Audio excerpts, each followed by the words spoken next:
Laura was born hearing, perfectly happy, healthy little girl, and when she was 7 months old she got seriously ill with meningitis, and at the time I knew nothing at all about meningitis, and I took her to the hospital.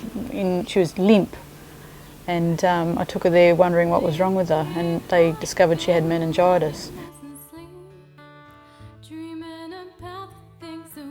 One day when she was playing in the lounge room, I dropped something, and it was quite loud, and she didn't react at all. So that was when I first noticed that that there was something wrong. So I did little tests myself. I sat behind her with saucepans and made as much noise as I could, and she didn't react at all. People don't realise that I'm deaf because my speech is really good compared to other deaf people, you know. When I tell them that I'm hearing impaired, sometimes they seem surprised, you know, like they say to me, "Really?" I was like, "Yeah, I'm deaf." There was many challenging elements throughout Laura's life so far, even from when she was a baby. When she was a baby, one thing that I personally found hard initially was when she was so tiny, sitting in a pram, complete strangers would come up and point and talk, you know, like whisper, and it was something that I had to deal with. When I go out in public and people don't know I'm hearing impaired, sometimes they probably think that I'm being rude or something, because they could say something to me and I probably missed out on it.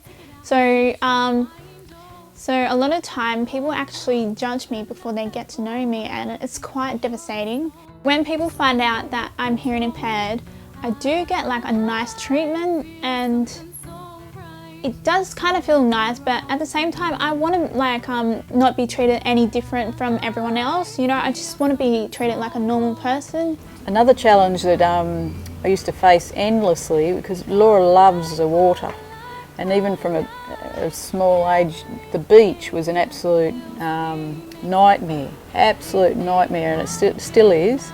There was one instance where we all nearly drowned, where she actually went running in after my brother thinking it was all a big game, and got caught in a rip, and then my other daughter went in after her, trying to save her, and then I had to go in, and we ended all have to be saved. So it was just an issue at the beach. I used to lip read when I was younger, but as I got older, I find that I don't really need to anymore. Like I understand people, you know. Laura, especially as a teenager, had a lot of trouble trying to accept her deafness. She didn't want anyone to know. It's only been recently, since she's turned probably 18, that she's accepting it. Up until then it was like, I said, "Did you tell the teachers that you were hearing impaired? Or did you tell your friends that you're hearing impaired?" No, I don't want to cause any trouble. I don't want anyone to look at me any differently. It took me a very long time to accept that I'm deaf, you know. I've always worn my hair down since I was like 13 or something. And that was until recently I started to feel more confident and happy, you know, about myself. I used to say to Laura when she was younger, she'd say, "I don't want anyone to look at me," and she'd try to cover everything and wear hair, and wouldn't wear her hair up. And I'd say, it's better to be looked over by people than to be overlooked. You don't want to be invisible. I don't know whether this is the same with other hearing impaired children, but Laura could never ever get a joke, and if someone, especially my family, they're all pranksters, and if they'd say something to her, she'd get so upset, and she could never get sarcasm, or it was something that took it quite a long while to teach.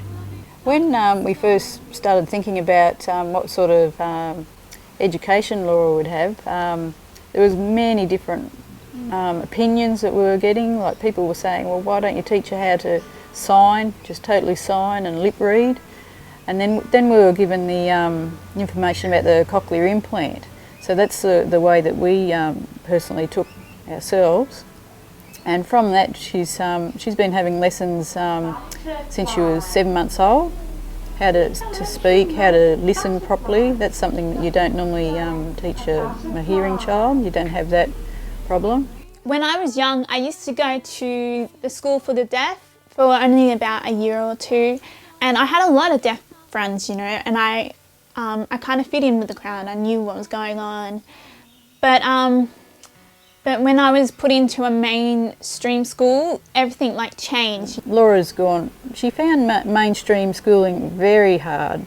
Not so much the hearing loss side of it, but fitting in with the hearing community. She didn't have many hearing impaired friends, so it was hard like that. She used to get bullied a lot.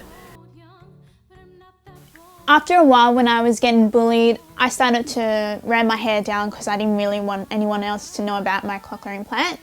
So I just wanted to blend in, be normal, you know, fitting with the crowd. Then she came to me and she said, I've decided I'm going to leave at the end of year 10 and I know exactly what I'm going to do. And I've researched it and this is what I'm going to do. And she brought the laptop out to me and she goes, I want to go to uni and this is how I'm going to get there. When I opened that letter from GMC Academy saying that I've been accepted to study there, words could not describe how I felt about that, you know, because I worked so hard to get a good basic education.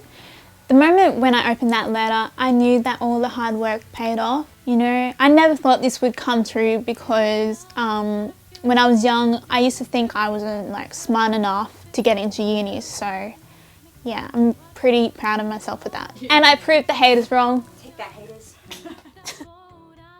If I was going to give any other parents some words of advice, just I know everything has been very stressful and at times traumatic.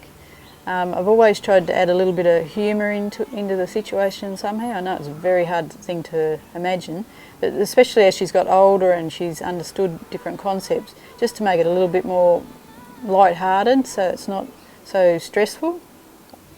I try to emphasise the point with Laura that the implant, it's a wonderful device and that it's given her this opportunity to hear the world around her and not to hide it.